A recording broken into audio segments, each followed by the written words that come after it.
Long ago, in a village in India, there were two brothers. The elder brother's name was Suman, sharp as a thin blade. Since childhood, he was outstandingly intelligent. He memorized Buddhist scriptures like flowing water, debated like a teacher. The villagers looked at Suman with admiration. This boy was born to be enlightened. The younger brother's name was Chandan, as if he lived in a different world. He once tried to plant roasted rice, believing it will grow faster. He even knelt and bowed to a scarecrow, thinking it was a monk in another incarnation. He was clumsy, naive, but kind as the earth, joyful like a child. And in his heart, he only admired one person, his older brother. One day, Suman said, "I will go on a path to learn the Dharma following the Buddha's footsteps." Chandan clapped. "Wonderful. Then I will go with you." Suman hesitated. "This path is very hard. Not everyone can understand it." Chandan just smiled. "I don't need to understand everything. I just want to walk beside you." And so, the two brothers left their village, stepping onto the path of awakening, but not at the same pace. At the monastery, Suman shone like a fire in the night, sat in meditation still as a mountain, answered questions like a flowing spring. The monks nodded approvingly. He is the ideal disciple. But Chandan got lost looking for the meditation room, carried a stray dog into the main hall, thinking it was the reincarnation of an old monk. Some monks laughed mockingly, others just shook their heads gently. Suman, though he loved his brother, sighed. "You have to try harder. This is not a place for naivete to survive." Chandan bowed his head. "I will try. But it seems my mind understands things a little slower." The next morning early, the Buddha called Chandan over. "From today," he said, "you will do an important task. Sweep the courtyard, every morning, every afternoon, every path, every step." Chandan's eyes widened. "Just sweep the courtyard?" The Buddha nodded. "Let the broom be your first teacher." From that day on, every early morning when the sky was still misty, Chandan took up the broom. He started from the steps of the main hall, then swept the courtyard, around the corridors, all the way to the stone gate at the end of the temple. The old broom, rough hands, and quiet footsteps. He didn't think he was practicing Dharma. He only thought, "The Buddha teaches to sweep, so I sweep." He saw the fallen leaves each morning were never the same. Some leaves were bright red like fire. Some were withered gray like ashes. Some days the wind swirled across the courtyard, blowing leaves like butterflies lost in the air. He saw dust sneaking into the tiniest cracks between stones. He saw corners of the courtyard, even after many times sweeping, where leaves still gathered, like a habit of earth and sky. And slowly, Chandan realized, even if I sweep clean today, tomorrow morning the leaves will fall again. No matter how carefully I do it, dust still quietly returns. That day the wind changed. Chandan had just finished sweeping the stone path, when, a few minutes later, a strong wind blew. Leaves fell again, covering the ground as before. He stood still, holding the broom, eyes watching the fallen leaves. Then whispered as if speaking to himself, "I have cleaned." But everything returns to where it was. That night he sought the Buddha, palms pressed lightly. "Venerable One, I ask you a question.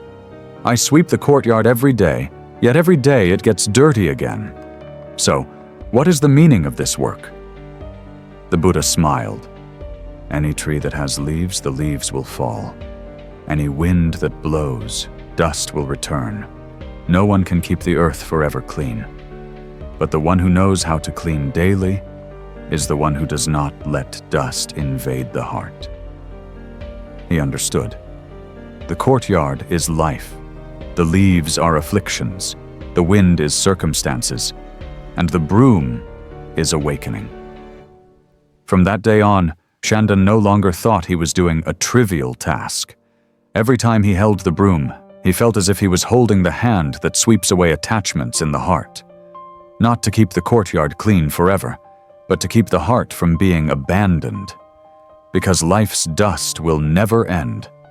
But a person who maintains the habit of cleaning the mind every day is already practicing Dharma, even without sitting in meditation for a single hour. One morning, while Chandan was quietly sweeping the courtyard behind the monastery, the Buddha approached from afar. He did not call him into the lecture hall, did not ask any scripture questions, nor test his knowledge. He only gently said, "Tomorrow, you will share something with the brothers in the temple." Chandan's eyes widened. "Me? But I'm not good at speaking. I only know how to sweep the courtyard." The Buddha smiled kindly. "That is precisely why. You will speak the truest thing." The next day, the whole monastery sat waiting. Everyone was curious. Suman, the wise older brother, sat silently, eyes doubtful. The monks, big and small, looked at each other. "Chandan? The one who once mistook the Bodhi tree for a banana plant?" Chandan stepped into the center of the courtyard, still in his old robe, still holding the bamboo broom. He bowed his head respectfully and spoke, his voice trembling but clear. "Dear brothers, I do not understand many scriptures.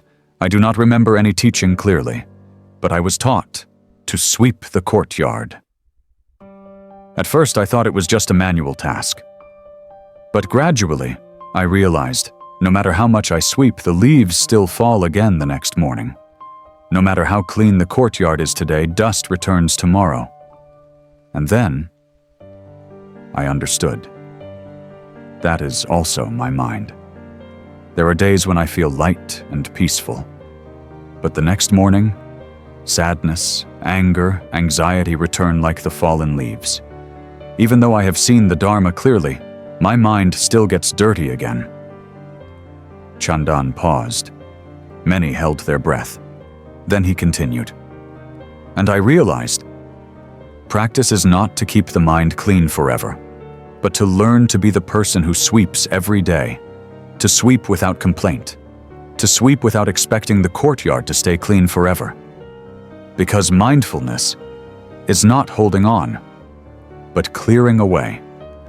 The whole monastery was silent, as if facing a truth just revealed. Suman, the once famous wise brother, sat there, heart tightening. All those years of reading scriptures, debating, deep thinking, had never made him realize a truth so simple.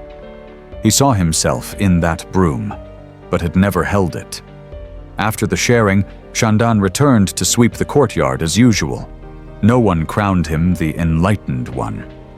He remained naive, still smiling, still bowing before each fallen leaf. Only one thing changed. From that day on, each time the broom swept the ground, another heart understood something. And sometimes, just one person acting true with a pure heart is enough for the whole monastery to reflect on itself. That morning, the mist hung low. Leaves had fallen as if never swept before. Chandan kept his steady, familiar pace, hand holding the broom, eyes following each fallen leaf. But this time, he was not alone. Behind him, his older brother, Suman, was also holding a broom. No one told him to do it. No ceremony, no sermon. It was just that, after Chandan's sharing, that whole night, Suman could not sleep. He stepped out into the courtyard while it was still dark, walked along the long corridor, paused before the familiar bamboo broom leaning by the wooden pillar. And for the first time, Suman held it like a true student. Not because he was smarter, but because he began to see he also needed to sweep his own mind. That morning in front of the temple, the two brothers swept the same path. No words were spoken, only the sound of broom touching the ground, software steady, like a wordless melody. An old monk watched quietly from afar, gently smiling, silently chanting, "No one is above another if both bow before the truth." What was different the next morning? Nothing. The leaves still fell. The dust still returned. Chandan still clumsily dropped the water bucket. Suman still occasionally frowned, remembering deep philosophical points. But one quiet change happened. From that day on, the bamboo broom in the monastery was no longer a tool for the clumsy. It was neatly placed by the main hall's porch, like a reminder that the Dharma does not lie in countless scriptures, but in the question, this morning, did I choose to sweep my mind? Chandan never became a great master. Suman never became the renowned teacher everyone expected. But the two brothers, one once wise, one once naive, learned the most important lesson together. Practice is not about understanding everything, but about continuously sweeping the mind. And when you pick up the broom every morning, perhaps you're practicing too, even if you don't yet name it.